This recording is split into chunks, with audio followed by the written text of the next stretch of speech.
2 years ago, I bought this house that came with a cat and also everything in it. In honor of going into our 3rd year at the treasure house, we're doing a treasure house recap week. So back to the cat. I saw this cat and I wasn't a cat person. But then I saw this picture and I was like, oh no, it's the previous owner's cat. I feel responsible. And also I saw a mouse. So then I said, you know what? Come on in. Come on in. And he never left. We named him Finders Keepers. But as the days went on, we started to notice he's getting kind of fat. But then me and my sister caught on to his little scheme where he would cry and have me feed him and then cry and have my sister feed him. So he was getting like 6 meals a day. His greed sickens me. But that totally helped us understand his fatness. Until one day at 5 in the morning, my sister calls me into her room and I see this. Surprise, surprise. It's a girl. It's a she. What? Yeah, Meeps gave birth to 5 kittens.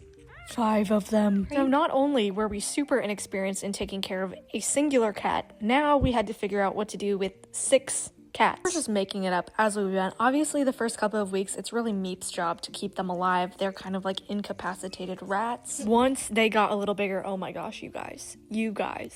It is simultaneously the cutest and most stress-inducing experience ever. Like, once they were big enough to get probably a singular thought in their head, they used that thought to escape. We had them in a cage in the living room, but one day we came home and they were all gone. They had all broken free. So then we found them and we're like, oh no, this isn't gonna do. So then we kicked Ella out of her room and we used it to make a kitten palace. And you would think that measure would be enough to keep these kittens contained.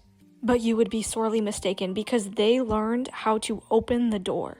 Or Meeps was opening the door, I don't know. Somehow the door would get open and they would walk down these stairs. So we were so stressed because we're like, guys, we just want you to live. Is that too much to ask?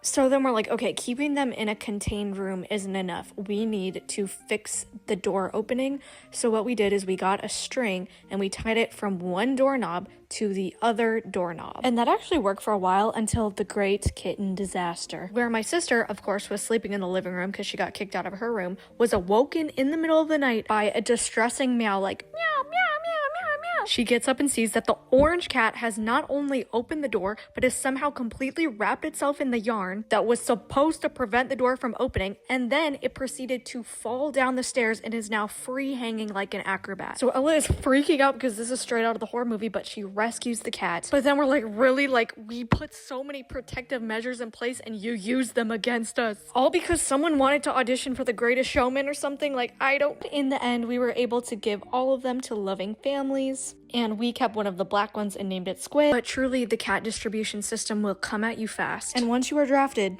you cannot say no.